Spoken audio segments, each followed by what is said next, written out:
Yo, dudes, the Empire's pretty chill. Maybe you could, like, join it or something.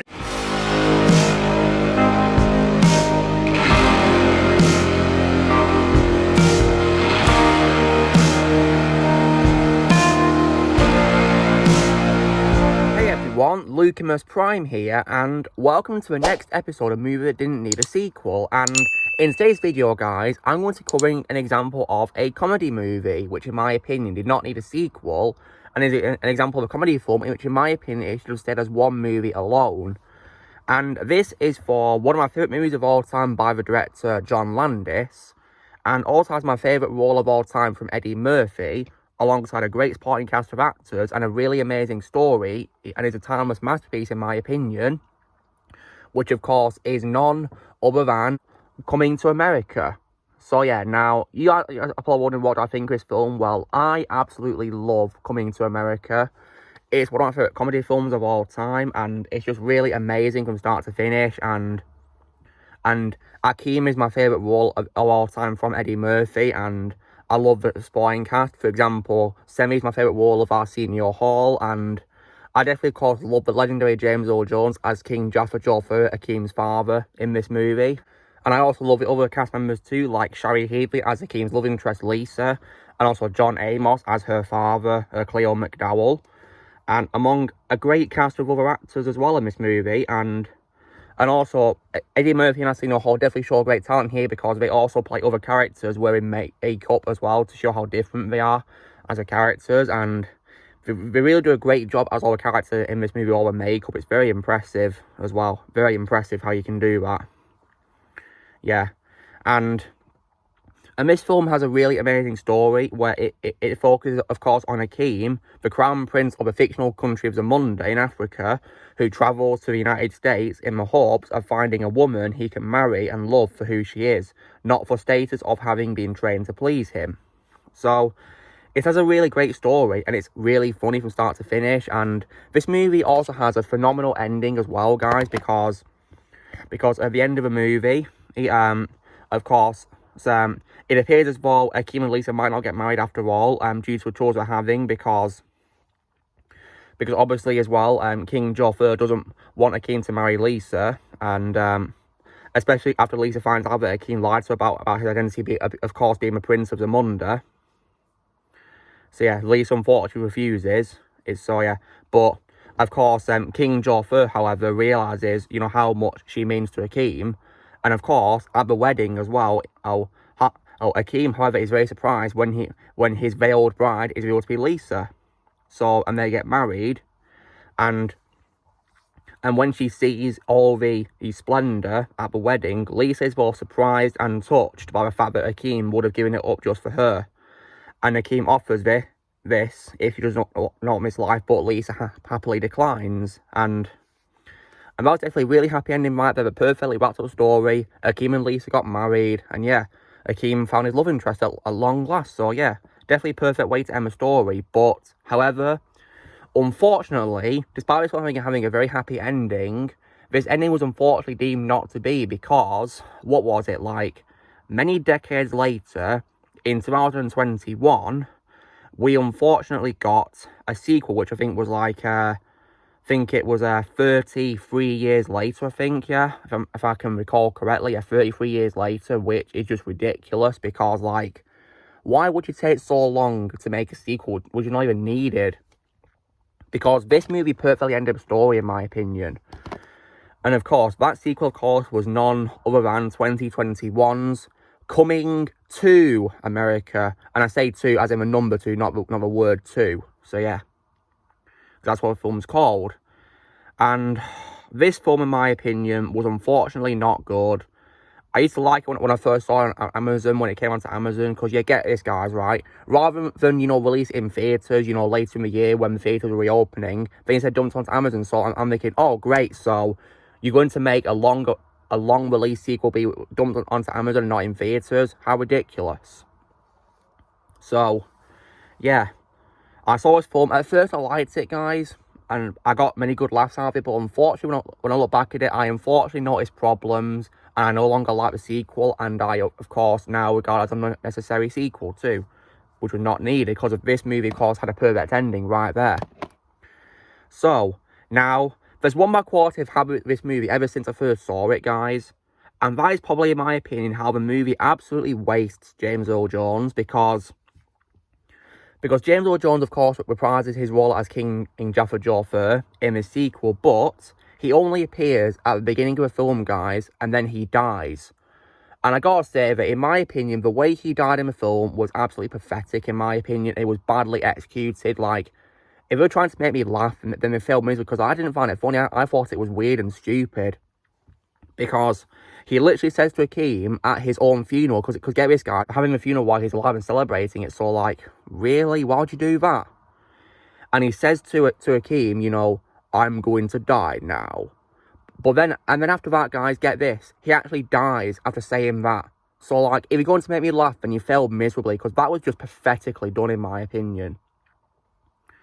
Like, you bring James Earl Jones back only to waste him like that. You're having a laugh. Like, for goodness sake.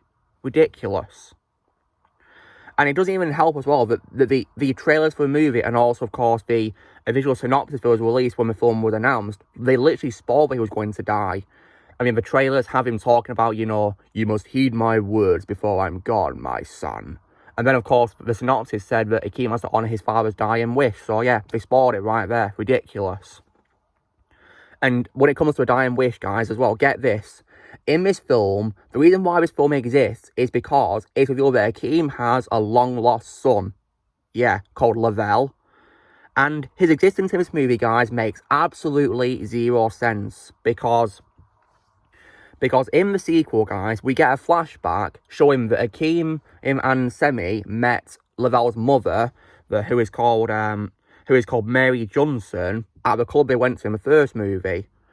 Now, I got to give praise to the CGI department for de-aging Eddie and Arsenio for that scene, because it was very spot on and pretty scary, in my opinion, because of how good it looked. But the scene, however, was really stupid because in the scene, right, you know, Akeem and Semi are like interacting with you know, several other women at the club, right, and of course, after they, of course, meet the character who is called Extremely Ugly Girl, played by Arsenio, with makeup on, right? After Semi spits out his drink, we then cut to Akeem and Semi returning to her apartment.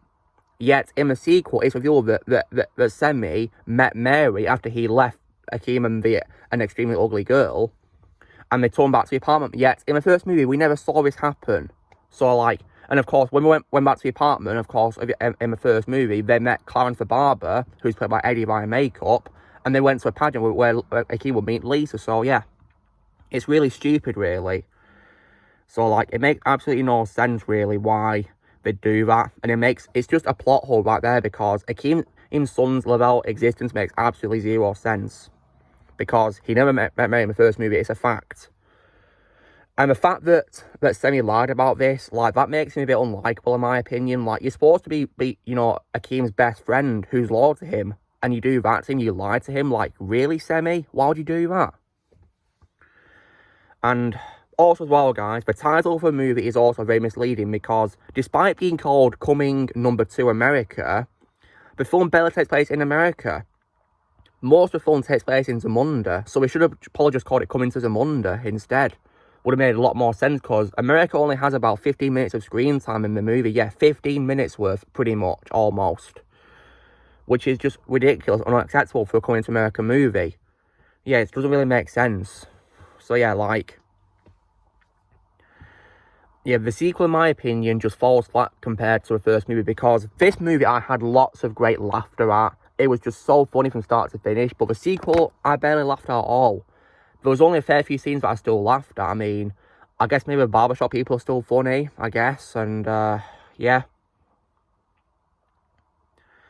And I guess the scene where Akeem charges at Semi, I also get a laugh out of that too. It's also satisfying, because Semi definitely deserved it for lying to Akeem.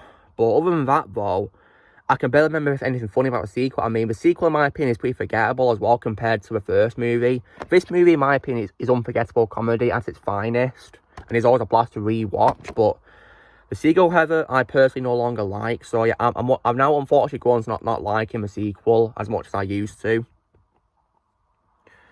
So yeah, the sequel, in my opinion, is very disappointing, and Eddie Murphy also said in an interview, guys, that he's planning to make a third movie in the future. And apparently he wants to make it, like, many years after this movie. So, like, really, Eddie, why do you want to take a long time to make a third movie?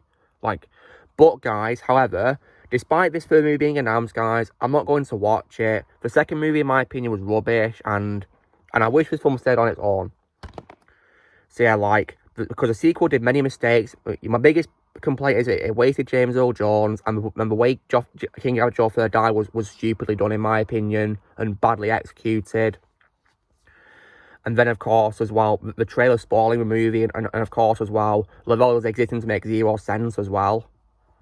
And the good quality is they can't do the best with what they're given, really. I mean, I think Wesley Snipes was one of the few good things about the sequel, in my opinion, but I always will play him as Blade Runner, nonetheless. And I will say that Leslie Jones, in my opinion, was more solid in this film compared to Walkbusters, in my opinion. She's way better in this compared to her role in Walkbusters 2016. That's for damn sure, because that movie, in my opinion, is absolutely atrocious.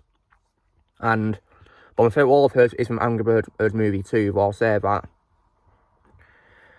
And, so yeah, but the sequel, in my opinion, sucks, and I don't plan to rewatch it ever again in the future, guys. I mean, I might probably post like an updated review for you in the future one day, because I did post a review for it when I saw it on Amazon Prime in 2021. But unfortunately, that review was positive, so yeah, and my thoughts haven't really aged well, sadly. But I will, however, give this movie a very positive review, because I love this movie. Great movie, in my opinion. Yeah, an absolute masterpiece of a comedy. So, when it comes to my ratings, guys, while I, of course, give this movie a 10 out of 10, I always would, because I love this movie. It's an amazing comedy from an absolute blast from start to finish. I unfortunately give the sequel, I unfortunately now give it a 4 out of 10, because it's a massive letdown in comparison. The humour just falls flat, it wastes James Earl Jones, and Laval's existence creates a big plot hole. And yeah, so that's why I like to pretend that Coming to America stayed as one movie alone. So yeah. So long story short, guys, Coming to America, in my opinion, is only one movie, standalone. So, guys, this is me doing the next episode of the movie. It didn't need a sequel, where I was saying why, in my opinion, Coming to America for 1988 did not need a sequel. So, you know the drill, guys. Be sure to give this video a like. Also, be sure to let me know in the comments what you guys think of Coming to America. If you've seen it, let me know what you think. Do you need a sequel or not in the comments below. Also, be sure to join Team Fam by pressing subscribe for movies from the future. If you would like to be a member, you can respond using a piece of that or you can go to the description, and I'll see you all later.